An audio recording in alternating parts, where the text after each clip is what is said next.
नमस्कार दोस्तों, जय माता दी। आज मैं आपको जितिया व्रत के पारण की कथा सुनाने जा रही हूँ। तो प्रेम से बोलिए जी मुतवाहन बाबा की जय। एक समय की बात है, एक गांव में एक बुढ़िया माई रहती थी। उनका एक ही सहारा, उनका एक ही पुत्र था। बुढ़िया हर दिन पूजा पाठ करती। एक दिन उनका बेटा जंगल से लकड़ियाँ लाने के लिए गया, लेकिन बेटा घर लौटकर नहीं आया, क्योंकि जंगल में एक अजगर ने बुढ़िया के बेटे को निगल लिया था। शाम तक बेटा के घर न आने पर बुढ़िया माई बहुत परेशान हो जाती हैं। बुढ़िया माई बहुत रोई। इसी तरह कई दिन बीत गए, पर बुढ़िया माई का बेटा घर नहीं आया। बुढ़िया माई घर के बाहर बैठकर रोती हैं और कहती थी, भगवान ने मेरे बेटे को खा गए। एक दिन भगवान ने एक साधु बाबा का रूप धर के आए और बोले, बुढ़िया माई क्यों रो रही हो? बुढ़िया ने कहा, मेरा एक ही तो बेटा सहारा था, उसको भी भगवान ने खा लिया। भगवान ने कहा, तुम्हारे बेटे को भगवान ने नहीं खाया, बल्कि एक सर्प ने खाया है। तुम्हें जितिया व्रत के पारण का दोष लगा है, इसीलिए तुम्हारे बेटे को एक सर्प ने निगल लिया है। बुढ़िया बोली, लेकिन मैंने तो व्रत अच्छे से करती थी, फिर यह दोष क्यों लगा? भगवान के रूप में साधु बाबा ने कहा, तुम एक दिन भोजन बनाती हो और 4-5 दिन तक वही भोजन खाती हो। जितिया का व्रत आता है तो तुम पारण का भी भोजन पहले ही बना लेती हो, लेकिन जितिया पारण के समय तक वह भोजन तो बासी हो जाता है। बस इसी कारण तुम्हारे व्रत में दोष आ गया और तुम्हारे बेटे को सर्प ने निगल लिया। बुढ़िया मन ही मन भगवान से माफ़ी मांगती है और उस बाबा से पूछती है कि अब मैं क्या करूं कि मेरा बेटा वापस आ जाए। फिर वह साधु बाबा ने बताया कि जब जितिया का व्रत आए तो तुम जितिया का व्रत को नियम पूर्वक करना और पारण करते वक्त तुम गर्म चावल बनाना और उसका मार निकालना और गर्म ही उसे फूंक फूंक कर पीना। इसके बाद तुम्हारा बेटा तुम्हारे पास आ जाएगा। जितिया का व्रत आने पर बुढ़िया ने नियम पूर्वक जितिया व्रत किया और पारण के दिन जैसे ही उस साधु बाबा ने कहा था, ठीक वैसे ही गर्म गर्म चावल बनाती है और गरम गरम मार को निकालती है, फिर उसे फूंक फूंक कर पीने लगी। जैसे जैसे बुढ़िया माई मार को पी रही थी, वैसे वैसे सर्प बेटा को बाहर निकाल रहा था। आखिरकार बेटा सर्प के पेट से बाहर निकल जाता है और अपने घर वापस आ जाता है। बेटा अपने सर से लकड़ियों का गट्ठर पटकते हुए बोलता है, माँ माँ। बुढ़िया माई घर के अंदर से भागती हुई अपने बेटे को गले से लगा लेती है और वह अपने बेटे को देखकर बहुत खुश हो जाती है और जी मुतवाहन बाबा की जयकार लगाने लगती है। तभी से लोग जितिया व्रत के पारण में ताज़ा व गर्म भोजन करने लगे। जितिया के पारण के दिन इस कथा को अवश्य सुने, जिससे आपके किए गए व्रत का फल आपको पूरा मिल सके। तो प्रेम से बोलिए जी मुतवाहन बाबा की जय। एक परिवार था। उस परिवार में माँ और उनकी एक बेटी रहती थी। वह बहुत गरीब थे। माँ को कोई पुत्र नहीं था, लेकिन वह हर साल जितिया का व्रत करती थी, क्योंकि उनकी सास नहीं थी और वह अपनी सास को खौरी तेल देने के लिए जितिया का व्रत करती थी। जब जितिया का व्रत आया, उस समय बहुत ज़्यादा बारिश हो रही थी।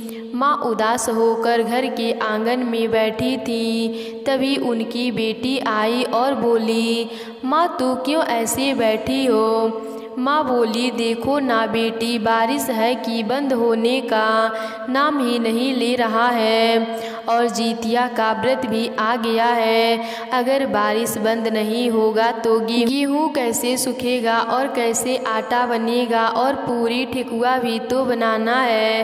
अगर यह सब सही से नहीं बनेगा तो हमारे घर के पितरों को कैसे चढ़ेगा। बेटी अपनी माँ की बात सुनकर माँ से बोली, माँ तू चिंता मत कर, सूर्यदेव की कृपा होगा तो धूप जरूर होगा। हम सूर्यदेव से प्रार्थना करेंगे तो वह हमारी प्रार्थना जरूर सुनेंगे। फिर बेटी ने सूर्यदेव से प्रार्थना की, बोली, हे सूर्यदेव, सब जगह तो पानी भर रहा है, आप मेरे घर धूप उगा दीजिए, मेरी माँ जितिया का व्रत करेगी। आप मेरे घर में धूप उगा दीजिए ताकि मेरी माँ गेहूँ धोकर सुखा सके, उसका पकवान बना सके। कहते हैं कि अगर भगवान से कुछ भी श्रद्धा भाव से मांगो तो वह हमारी ज़रूर सुनते हैं। सूर्यदेव ने उसका प्रार्थना सुन लिए और उसके घर में धूप निकलवा दिए। जब धूप निकल आया तब दोनों माँ बेटी ने मिलकर गेहूँ धोए, उसे सुखाकर पिसवा कर पकवान बनाए। फिर जितिया का व्रत की। जब जितिया का व्रत उसकी माँ कर ली, अगले दिन पारण के दिन बेटी ने सोचा, माँ ने जितिया का व्रत किया था, माँ को भूख लगा होगा, मैं जल्दी से खाना बना देती हूँ। बेटी खाना की तैयारी करके आंगन में मिर्चा लाने चली गई। तभी देखा वहाँ नोनी का खूब ज़्यादा साग उग आया था। बेटी नोनी का साग देखकर हैरान रह गई। वह सोचने लगी, नोनी का साग तो यहाँ पहले कभी नहीं था, आज अचानक नोनी का साग कहाँ से आ गया। बेटी अपनी माँ को बुलाकर पूछती है, माँ आज नोनी का साग बना दूँ। माँ बोली, बना दो बेटी। बेटी ने नोनी का साग बना दिया। माँ बेटी दोनों मिलकर खाना खाए। कुछ दिनों बाद पता चला कि बेटी माँ बनने वाली है और 9 महीने बाद बेटी ने एक सुवन बालक को जन्म दिया। वह बालक भगवान सूर्यदेव का दिया वरदान था।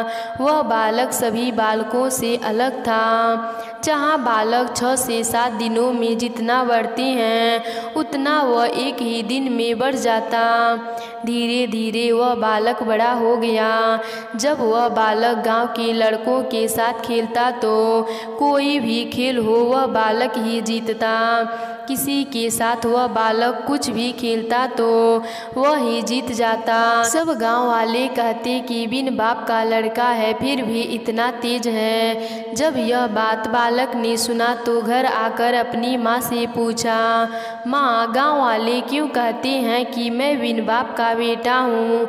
माँ मेरे पिता कहाँ हैं, मेरे पिताजी कहाँ रहते हैं। तब उसकी माँ उसको लेकर आंगन में गई और सूर्यदेव से हाथ जोड़कर बोली, हे सूर्यदेव, यह आपका ही दिया हुआ लड़का है, आज आपको ही ढूंढ रहा है, कृपा करके आप इसको दर्शन दे दीजिए। अब सूर्यदेव उसका बात सुनकर उसके आंगन में प्रकट हुए।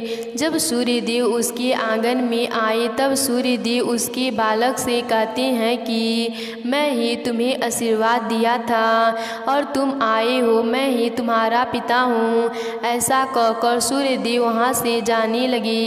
तब बच्चा सूर्यदेव का रथ पकड़ लिया और बोला, नहीं, मैं आपको नहीं जाने दूंगा। सबके पिता तो साथ में रहते हैं, आप क्यों नहीं मेरे साथ रहते हैं। तब सूर्यदेव बोले, नहीं बेटा, मैं तुम्हारे साथ नहीं रह सकता, लेकिन मैं तुम्हें एक आशीर्वाद देता हूँ। आज से तुम्हारा नाम जीमूतवाहन होगा और जो भी महिला सच्चे मन से जितिया का व्रत करेंगी, हमारी इस कथा को सुनेंगी, उनका गोद सदा हरा भरा रहेगा, उनके पुत्र की आयु लंबी होगी और उनके जीवन में खुशियाँ हमेशा बनी रहेगी। और यह पृथ्वी जब तक रहेगी तब तक जितिया व्रत के दिन तुम्हारा पूजा होगा। यह वरदान देकर सूर्यदेव वहाँ से अंतर ध्यान हो गए और तभी से सभी महिलाएं जितिया का व्रत में जीमूतवाहन की पूजा कर उनकी कथा कहानी सुनती हैं। तो प्रेम से बोलिए जी मुतवाहन बाबा की